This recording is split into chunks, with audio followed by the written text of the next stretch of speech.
بسم اللہ الرحمن الرحیم نحمدہ ونصلی علی رسولہ الکریم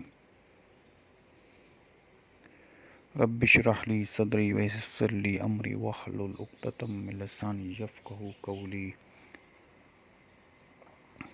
اللہم صلی علی محمد وعلی آل محمد کما صلیت علی ابراہیم وعلی آل ابراہیم انک حمید مجید اللہم بارک علی محمد وعلی آل محمد کما بارکت علی ابراہیم وعلی آل ابراہیم انک حمید مجید۔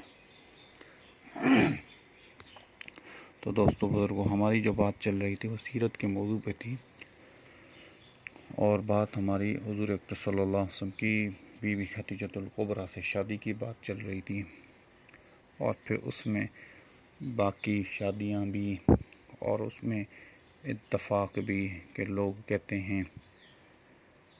تو بہرحال شادی کے بعد آپ علیہ الصلوۃ والسلام کو بھی نبوت نہیں ملی تھی کہ اللہ جل شانہ نے پہلا آپ سے کام لیا، کعبے کی تعمیر کا کام، مکے والوں سے کعبے کی تعمیر کا کام لیا۔ تو حالانکہ مکے والے جو تھے وہ گارا مٹی کے گھر بنانے والے تھے، اور کعبہ بنا ہوا تھا پتھروں کا۔ حضرت ابراہیم علیہ السلام کے دور سے بنا ہوا تھا، پتھروں کا کعبہ تھا۔ تو اس کی تعمیر کے لیے انہوں نے، اب کہاں سے لکڑیاں آئیں، کہاں سے پتھر آئیں، تو یہ سامان تو آ جائے، پھر بنانے والا کہاں سے آئے؟ تو یہ بھی بڑا مسئلہ ان کے لیے بن گیا تھا۔ تو تبھی پتہ چلا کہ ایک بڑی کشتی ہے جو آئی ہے جدہ کے پاس ادھر ہی، تو وہاں پہ وہ جو ہے نا وہ ٹوٹ گئی ہے، اس میں سوراخ ہو گیا ہے یا کوئی، تو وہ ٹوٹ گئی ہے۔ مکے والوں کو ان کا پتہ چلا، تو انہوں نے کہا بھئی یہ تو لکڑی ہے، اور اس چھت کے لیے لکڑی ہمیں ضرورت ہے کعبے کی، تو یہ اللہ نے بھیجی ہے۔ پھر ایک قبطی آدمی تھا جو گارے مٹی کا کام کرتا تھا، تو وہ بھی آ گیا کسی کام سے جدہ یا مکہ، تو اس نے کہا میں بھی گارے مٹی کا، اس کا پتھروں کا کام کرتا ہوں۔ تو پھر مکے والوں نے کہا کہ یہ جو ہے یہ اللہ کی طرف سے ہے، اللہ چاہتا ہے کہ ہم بنائیں، اسی لیے اللہ جل شانہ نے ہمارے لیے جو ہے چیزوں کا بندوبست کیا ہے، بنانے والے کا بندوبست کیا ہے۔ تو اب جب پیسے کی بات آئی تو سب نے کہا بھئی ایک بات سنو، اللہ کے گھر میں حرام کمائی جو ہے وہ نہیں لگے گی۔ اب ان کے نزدیک حرام کمائی کیا ہے؟ انہوں نے کہا بھئی کوئی لڑکی کام کر کے، مطلب زنا وغیرہ کر کے پیسے کمائے، وہ بھی نہیں ہمیں چاہیے، اور جو ظلم سے پیسہ کسی سے لیا گیا ہو، ظلم سے، وہ بھی ہمیں نہیں چاہیے، اور سود کا پیسہ وہ بھی نہیں چاہیے۔ اب یہ پیسے ہیں، ٹھیک ہے۔ اور ایک مسئلہ اور بھی سمجھنے کی کوشش کیجیے کہ کس جگہ پر نماز نہیں ہوتی۔ مسجدیں تو لوگ بنا لیتے ہیں، پر نماز نہیں ہوتی، وہ کس جگہ پہ؟ ایک تو اس اجازت کے بغیر کسی پلاٹ پہ یا کسی جگہ پہ مسجد بنائی ہے، بھئی یہ یتیموں کا پلاٹ ہے یا یہ کسی کا پلاٹ ہے، اس پہ بغیر اجازت کے مسجد بنا دی، وہاں پہ بھی نماز نہیں ہوتی۔ ظلم کسی پہ کیا، اس جگہ پر ان لوگوں سے چھینا گیا، تو اس جگہ پہ بھی نماز نہیں ہوتی۔ حرام پیسے والی جگہ پر، جہاں پہ حرام پیسے لگا کے کوئی چیز خرید لی ہو اور اس پر پھر مسجد بنائے، اس پر بھی نماز نہیں ہوتی۔ گورنمنٹ کا پلاٹ ہو، گورنمنٹ کی اجازت کے بغیر اس پر زبردستی مسجد بنائے، تعمیرات کرے، اس پر بھی نماز نہیں ہوتی۔ تو یہ چند چیزیں ہیں نماز میں، اس لیے کہتے ہیں بھائی جو ہم ہیں وہ علم حاصل کریں، حلال حرام کا جو علم ہے وہ ہم حاصل کریں، بھی حلال کیا ہے، حرام کیا ہے۔ اب یہ اب یہ پاک جگہ کی تو ضرورت ہے، وہ تو ہے، پاک پیسہ بھی تو ہو۔ تو مکے والے اپنے پیسوں کو جمع کیا، تو جو پاک پیسے تھے، جو حلال کے پیسے تھے، وہ بہت تھوڑے ہوئے، جو ان کا کاروبار ان سب چیزوں پہ تھا، تو وہ پیسے تھوڑے ہوئے۔ انہوں نے کہا بھائی اب ایسے کرتے ہیں کہ کعبہ اتنے پیسوں میں تو نہیں بن سکتا، اس لیے بہرحال کعبے کو چھوٹا کیا جائے۔ حجر اسماعیل کی طرف سے، جس کو آپ حتیم کہتے ہیں نا، حتیم والی جگہ، اس کو یہاں سے انہوں نے دیوار تھوڑے کو باہر کر کے اس کو اندر کر دیا، دیوار کو اندر کر دیا، اور کعبہ چھوٹا ہو گیا۔ اور ساری چیزیں انہوں نے خرید لی، پیسوں سے ساری چیزیں، جتنے پیسے تھے انہوں نے خرید لی۔ پتھر کا انتظام ہو گیا، لکڑی کا انتظام ہو گیا، وہاں سے جا کے لکڑی لے کے آئے، پتھر لے کے آئے، سارے حلال چیزیں انہوں نے جمع کر دی۔ اب نیا مسئلہ آ گیا مکے والوں کے پاس کہ کعبہ کو کون توڑے گا کعبہ، کیونکہ یہ تو ہاتھی والوں کے حال دیکھ چکے تھے کہ وہ کعبے کو مٹانے ان کا کیا حشر ہوا، تو یہ کعبہ کون توڑے گا؟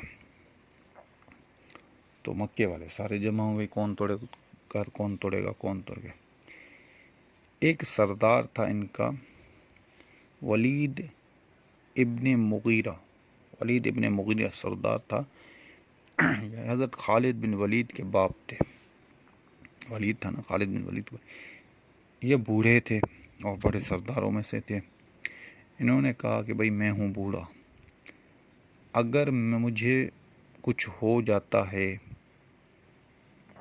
اگر مجھے کچھ نہیں ہوتا، تو آپ سمجھ لینا کہ بھائی اللہ کی منشا جو ہے وہ یہی ہے، اللہ راضی ہے کہ ہم اور آپ اس کو کچھ بنائیں، کعبے کی تعمیرات۔ اگر مجھے کچھ ہو بھی گیا تو بھی میں بوڑھا ہوں، کوئی جوان کے مرنے سے تو اچھا ہے میں بوڑھا مر جاؤں۔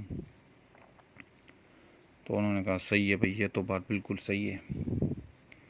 تو پھر ولید بن مغیرہ نے کیا کیا، اس پر چڑھنا، کعبے پر چڑھنا شروع کیا، توڑنے کے لیے تو چڑھنا پڑے گا نا ان کو اوپر۔ جیسے چڑھنے کی کوشش کرتے، دیکھا دروازے پر ایک بڑا اژدہا اس کے اندر نا، کعبے کے اندر بیٹھا ہوا تھا۔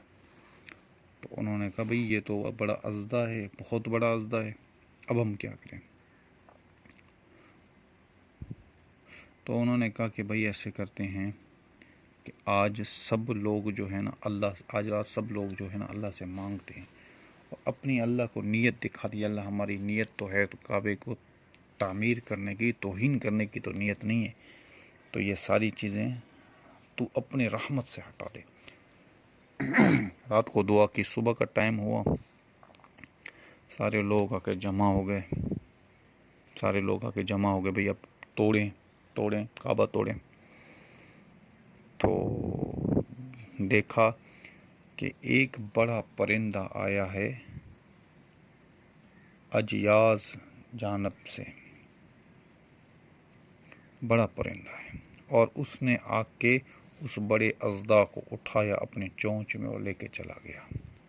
تو پھر مکے والوں نے کہا بھئی یہ تو بات ابھی واضح ہو گئی کہ اللہ بھی چاہتا ہے، اللہ کی منشا بھی ہے، تبھی تو اس پرندے نے اس کو اٹھایا، اللہ بھی راضی ہے، ہو گیا ہے، اب تو اس کی تعمیرات کے لیے اب سب ہاتھ لگاؤ۔ تو پھر لوگوں نے کہا نہیں ہم نہیں ہاتھ لگائیں گے، پہلے ولید توڑے گا پھر ہم توڑیں گے۔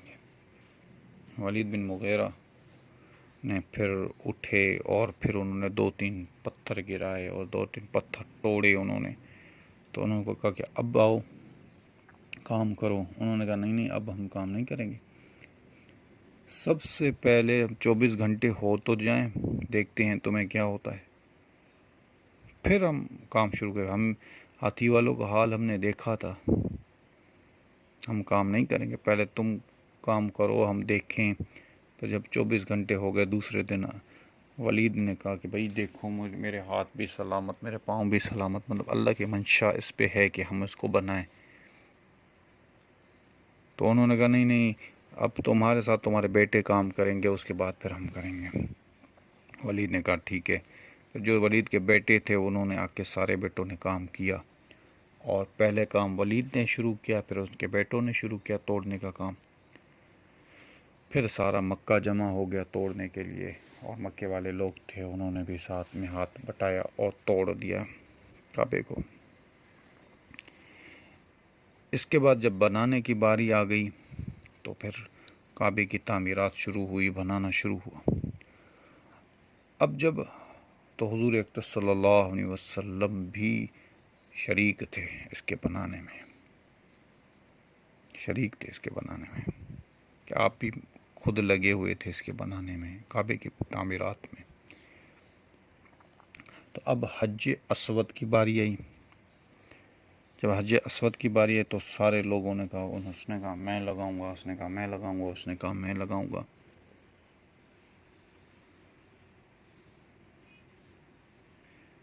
تو پھر حضور اقدس صلی اللہ علیہ وسلم نے ایک کپڑا بچھایا۔ آپ علیہ الصلوۃ والسلام نے کہا بھئی حج اسود اس کپڑے پہ رکھو، میں تم لوگوں کا فیصلہ کرتا ہوں۔ اور اللہ کی شان، نبی پاک صلی اللہ علیہ وسلم کا فیصلہ ان سب نے مانا، اور نبی پاک صلی اللہ علیہ وسلم اس کپڑے پر حج اسود کو رکھا گیا۔ پھر کپڑے کے چاروں کونوں سے لوگوں نے پکڑا، جنہوں نے حج اسود کو پکڑنا اس کپڑے میں سے پکڑتے، اور اس کپڑے کو لے کے حج اسود کی اور کعبے کی دیوار کے قریب لے کے گئے۔ پھر نبی پاک صلی اللہ علیہ وسلم نے حج اسود کو اٹھا کر لگایا خود اپنے ہاتھوں سے۔ یہ بھی اللہ نے شرف نبی پاک صلی اللہ علیہ وسلم کو دیا کہ کعبے کی جو تعمیرات میں حج اسود کا کام نبی پاک صلی اللہ علیہ وسلم سے لیا، اور پھر ان کا فیصلہ کرنا، پھر ان کے دلوں میں ان کے نبی پاک صلی اللہ علیہ وسلم کے فیصلے کو لانا۔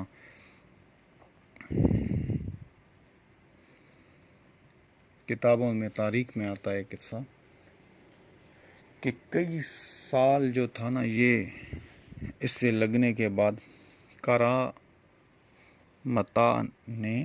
کرامتا ایک فرقہ تھا، اس نے کیا کیا کہ اس نے بحرین میں اپنا ایک کعبہ بنایا، بھائی اس کی عبادت کریں گے کعبہ، بڑے طاقتور تھے یہ۔ تو انہوں نے کیا کیا، کعبہ اپنا بنایا، اور حج اسود ان کو چاہیے تھا وہ یہاں سے لے کے گئے، اور کئی سال حج اسود دور تھا۔ اس کی بھی انشاءاللہ تفصیل سے میں آپ کو یہ واقعہ بھی بتاؤں گا۔ تو اللہ جل شانہ سے دعا ہے کہ ہمیں اور آپ کو نبی پاک صلی اللہ علیہ وسلم کی سچی محبت، سچی اتباع کرنے کی توفیق دے۔ وما علینا الا البلاغ۔